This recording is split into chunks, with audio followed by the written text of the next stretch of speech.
Padre Fábio Marinho, sobre a sua tentativa de convencer cristãos a não verem nos judeus atuais, nos israelenses atuais, os cumprimentos das profecias divinas feitas sobre o retorno do povo de Israel à sua terra, eu tenho alguns pontos para te apresentar. Você argumenta dizendo que Israel é uma construção política, mas eu quero te lembrar que em Provérbios está escrito que Deus move o coração dos reis de acordo com seus interesses. Isso significa através da política. E José, ele foi vice-rei do Egito, ele exerceu um cargo super político para realizar os propósitos de Deus. Outro exemplo muito importante é do imperador Ciro, imperador da Pérsia, atual Irã, para o qual Deus se revelou para fazer com que ele falasse para os judeus retornarem para Jerusalém e reconstruírem Jerusalém e o seu templo. Tudo por meio da política.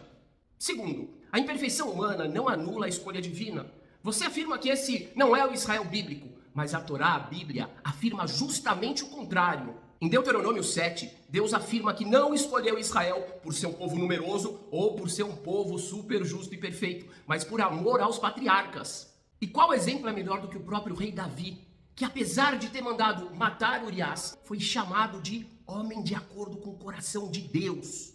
Isso porque Deus trabalha com a realidade e não com uma humanidade idealizada. E terceiro, ninguém precisa de teologias profundas ou rasas para perceber o óbvio. No ano 70, depois de Roma ter queimado o templo dos judeus, depois de ter mudado o nome de Jerusalém para Filisteia, Palestina, para tentar apagar a memória dos judeus, o nosso povo foi disperso por todos os cantos do planeta, exatamente como está previsto em Deuteronômio 28.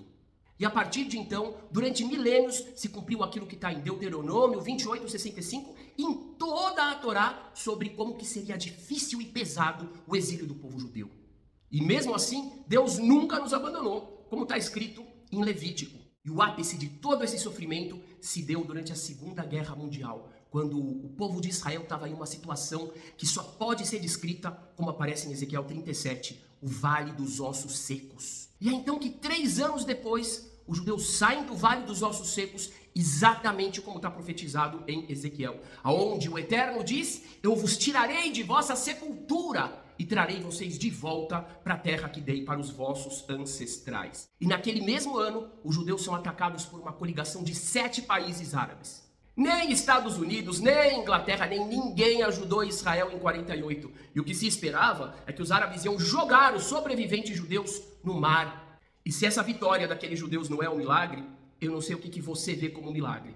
Em 2023, o Hamas, que representava uma coligação maior, liderada pelo Irã, invade Israel exatamente para destruir, despojar a nação que tinha voltado de todas as nações após a guerra, exatamente como está previsto em Ezequiel 38:12. E agora em 2025, a gente vê todos aqueles grupos que atacaram Israel caindo. E mais, hoje a gente vê Israel colocar de joelhos um país 80 vezes maior, que tinha como um de seus maiores objetivos declarados destruir o Estado de Israel, cometer um genocídio, não somente contra judeus, mas contra os habitantes árabes e muçulmanos que moram ali, e também contra seus correligionários cristãos. Isso significa, padre, que a gente não precisa de teologias, nem rasas e nem profundas, para comprovar aquilo que qualquer pessoa com bom senso percebe.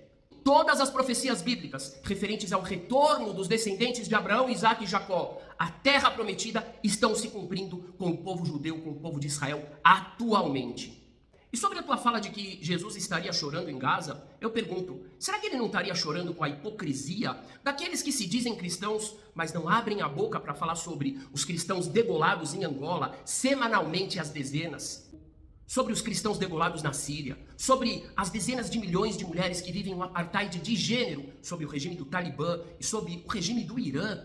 Será que ele não chamaria de hipócritas pessoas que se dizem cristãos, mas que só se lembram de evocar as palavras de Jesus quando é para condenar o povo judeu? E para finalizar, Jesus, que era um judeu, que é chamado de rabino nos evangelhos, ele evocou Levítico 19:18 dizendo: amarás o próximo como a ti mesmo.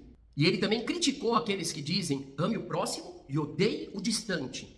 Mas será que essa tua manifestação, que se esforça tanto em defender regimes onde cristãos são degolados, massacrados, onde a conversão ao cristianismo é coibida com a pena de morte, não seria ame o distante e odeie o próximo? E já que o Senhor se esforça tanto em tentar dizer que nós não somos o Israel bíblico, eu deixo aqui uma pergunta. Será que o seu cristianismo é o mesmo dos evangelhos?